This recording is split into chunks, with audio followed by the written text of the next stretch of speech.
In this video, we're going to be comparing the Roswell Pro Audio Mini K47s with the Mini K87s as drum overheads in a small room.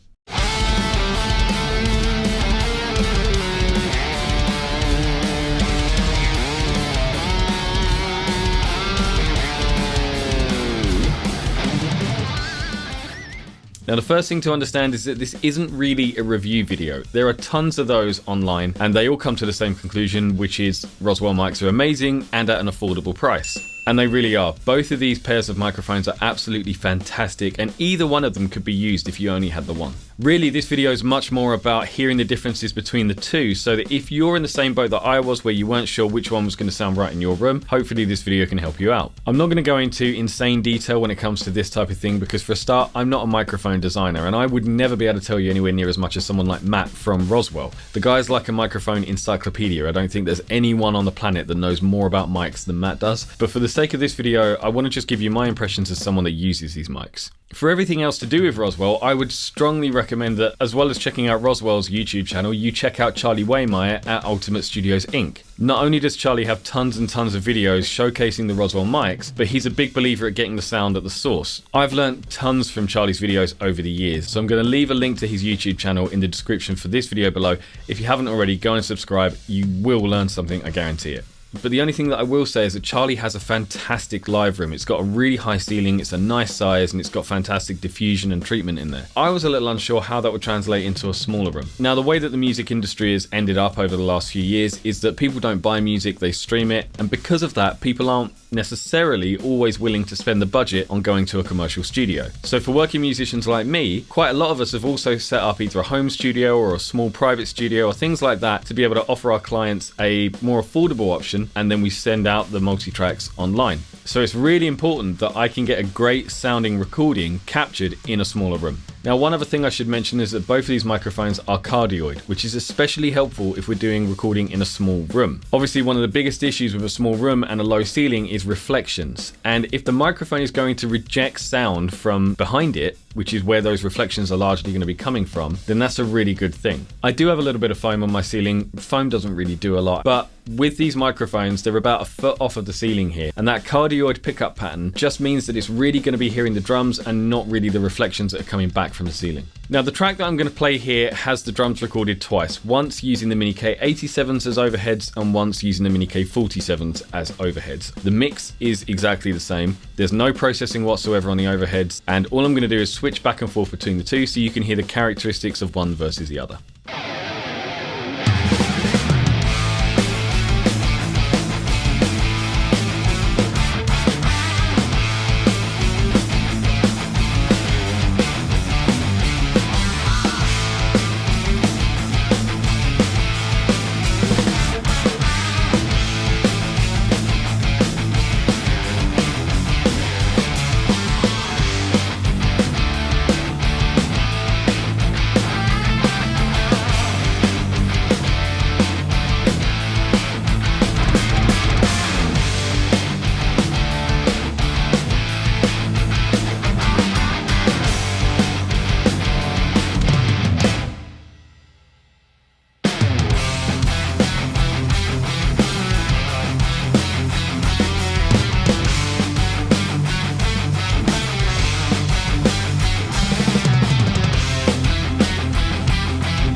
Now at the end of this video, I'm also going to put that same track that you just heard, but with only the overhead mics on the drums. Just the overhead, so you can really cleanly hear the differences from one pair to the other.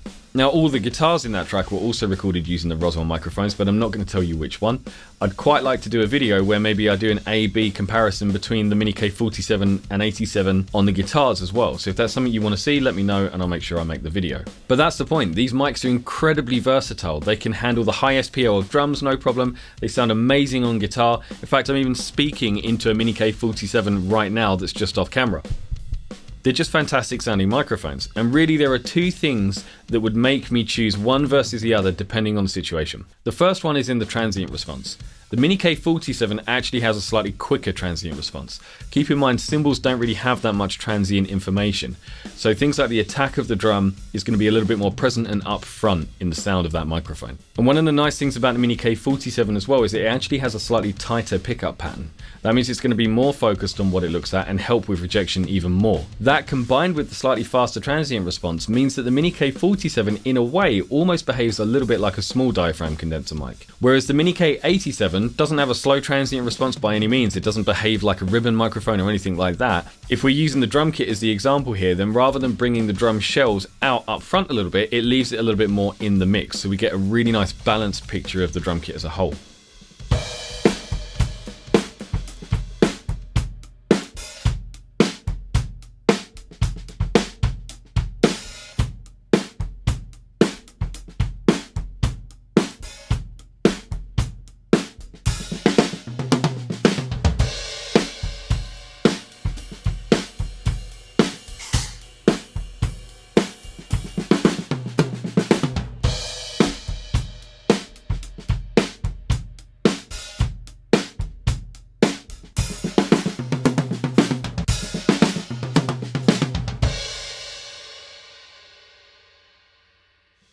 Now that means that if I were to be playing a lot of very detailed or articulate things, maybe heavy rock or heavy metal, or anything where the patterns are quite busy, I might lean more towards the Mini K47 for that particular project. It doesn't mean the Mini K87 wouldn't work there, and I've actually used those mics on some metal tracks to fantastic effect.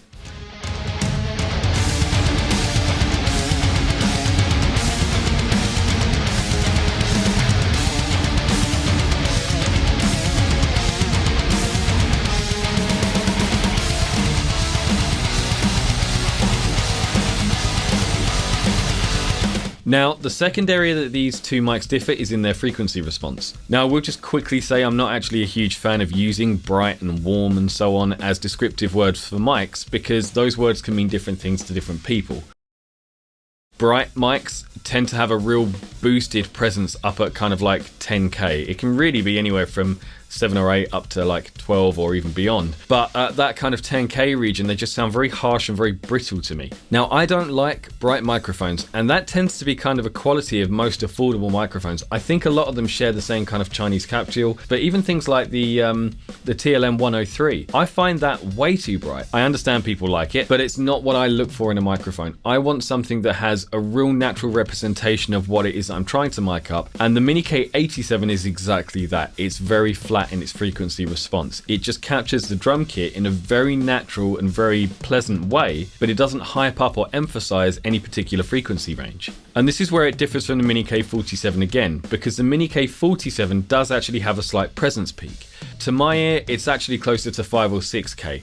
I think it's pretty much flat by the time it gets up to 10k, so it's not got that really harsh, screechy top end that some microphones have. Boosting 5k on a guitar is amazing to get it to pop out of the mix, and doing that on drums can help to get the attack and kind of the actual drum shells to come forward a little bit without getting into that harsh sibilant sounds that cymbals can sometimes have. This is a very gentle, very musical boost, and it just has a little bit of a lift in the frequencies that you would want them to be.